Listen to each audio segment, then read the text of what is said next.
মাস চলতেছে এখন ফেব্রুয়ারি। মোটামুটি আমরা যারা কবুতর পাল্লা করি বা পাল্লায় ছাড়াছাড়ি করি তারা এখন দেখা যাইতেছে যে নতুন বছর মানে 2025 সালের জন্য বাচ্চা রেডি করব, কবুতর থরে দিব।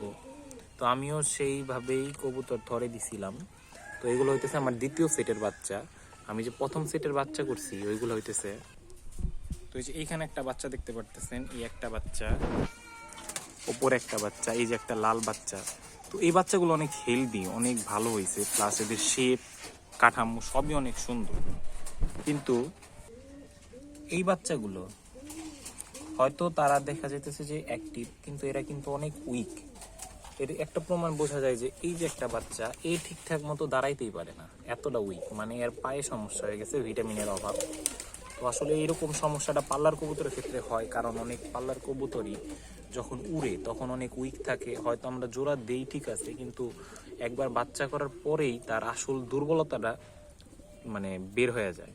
তো এই বাচ্চাটাও সেম তারই শিকার হয়েছে। এত সুন্দর একটা বাচ্চা কিন্তু ঠিকঠাক মতো হাঁটতে পারতেছে না, দেখেন বসে রয়েছে।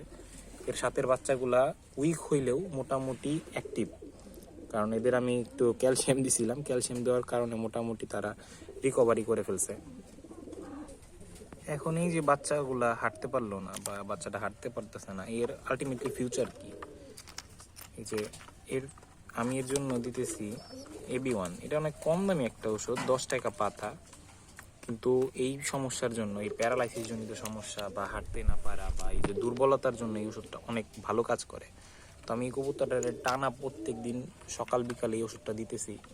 এখন এই ওষুধটা খাওয়ার পরেও যদি আলটিমেটলি এই কবুতরটা সুস্থ না হয়, এই কবুতরটার ভবিষ্যৎ বলতে এই কবুতরটা জবাই করে ছাড়া বা মানে বিক্রি করে ছাড়া, বিক্রি তো করা যাবে না, তো জবাই করে খাওয়া ছাড়া আর কোনো উপায় থাকবে না।